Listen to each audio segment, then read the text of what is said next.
بسم اللہ الرحمن الرحیم۔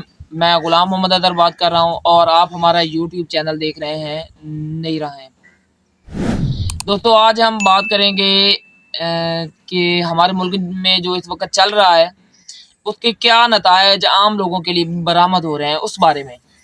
یہ آپ ہمارے پیچھے جو ہے یہ دیکھیں، ہم یہ سیٹ اپ ایک لگا رہے ہیں سولر پلیٹوں کے لیے۔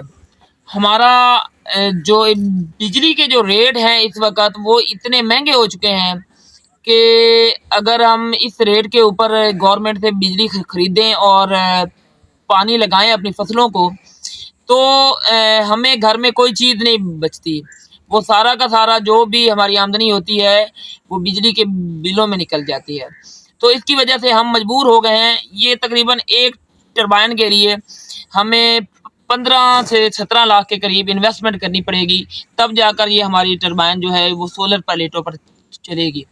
ہماری جو بھی جمع پونجی ہے وہ ہم اس کے اوپر لگا رہے ہیں تاکہ ہم جب اپنی فصل کو پانی لگائیں تو وہ پانی تو کم از کم ہمیں تھوڑا سا سستا پڑے تاکہ بچوں کے لیے کچھ رزق کما سکیں۔ لیکن دوسری طرف جو ہماری گورنمنٹ ہے جس کا کام تھا لوگوں کے لیے آسانیاں فراہم کرنا، لوگوں کی مشکلات کو حل کرنا، وہ اس کام پہ لگی ہوئی ہے کہ ایک آئینی ترمیم ہے جو ہر صورت میں کروانی ہے۔ اور اس آئینی ترمیم کے لیے پاکستان میں اتنی بدماشی جاری ہے کہ لوگوں کی بہو بیٹیوں کو اٹھایا جا رہا ہے، لوگوں کے بچوں کو اٹھایا جا رہا ہے۔ اور اس میں تقریباً پچھلے 2-3 سال سے تحریک انصاف تو ایک سافٹ ٹارگٹ تھی۔ تحریک انصاف کے تو جون سے مرضی کو بندے کو اٹھا لیں، چاہے وہ ایم پی اے ہو، چاہے ایم این اے ہو، چاہے سینیٹر ہو، اس کے بچوں کو اٹھا لیں، اس کو تو پوچھنے والا ہے ہی کوئی نہیں، کیونکہ ہماری جو عدالت ہے وہ بھی ایک خاموش تماشائی کا کردار ادا کر رہی ہے۔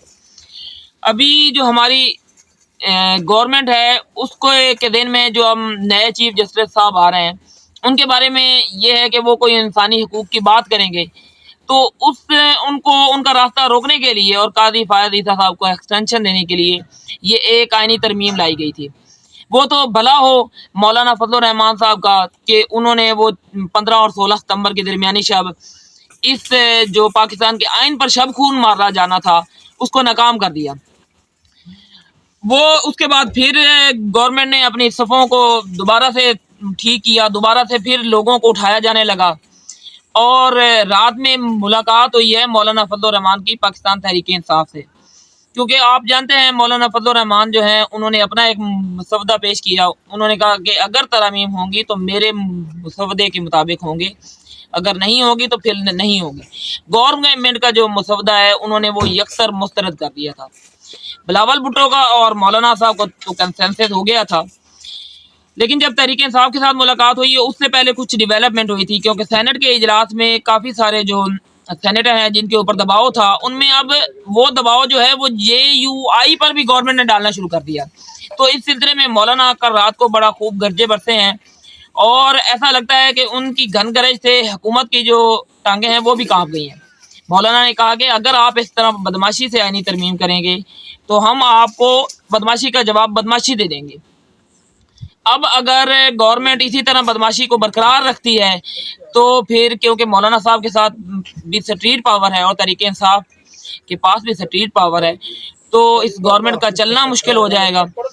ہم اس بات کو اس طرف لے کے آتے ہیں، یہ جو اتنے جتن کیے جا رہے ہیں کہ پی ڈی ایم کی گورنمنٹ جب سے آئی ہے اس نے کیا کیا ہے کہ جو بھی کوئی مسئلہ ہوتا ہے اس کا ایک نیا قانون پاس کر دیتے ہیں، یا تو آپ یہ ایک مکمل ہی قانون پاس کر دیں کہ اگلے 100 سال کے لیے حکومت PMLN کی ہو جائے۔